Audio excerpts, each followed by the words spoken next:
சின்ஷியூ daily மற்றும் சினார் ஹரியான் நாளிதழ்கள் மீது விதிக்கப்பட்ட 1 லட்சம் ரிங்கேட் அபராதம் ஊடகங்களுக்கு எதிரான அநீதியான அழுத்தமாகும் என்று பாஸ் கட்சி சாடியுள்ளது.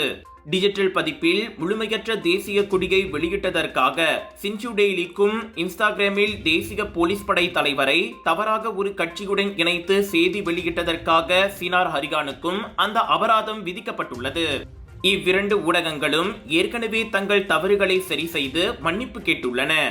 பத்திரிகை உலகில் இது தானாகவே நம்பகத்தன்மைக்கு பெரிய தண்டனையாகும் என பாஸ் கட்சியின் பொதுச் செயலாளர் டத்துசி தக்கியுடீன் சுட்டிக்காட்டினார்.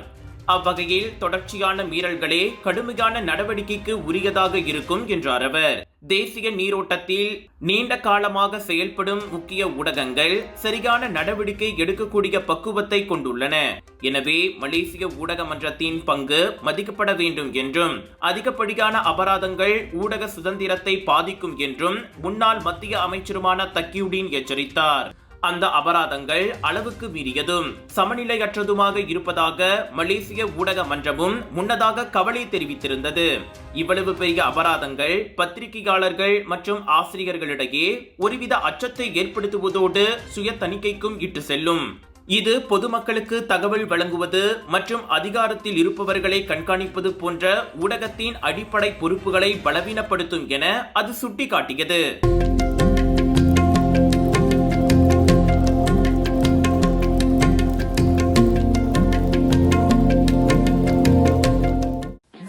மலிவு, செலவோ குறைவு, தரமோ உயர்வு, மனமோ நிறைவு. மக்களின் தேர்வு என்ரிகோஸ் முழு ஆடை சத்துள்ள பால்மாவு.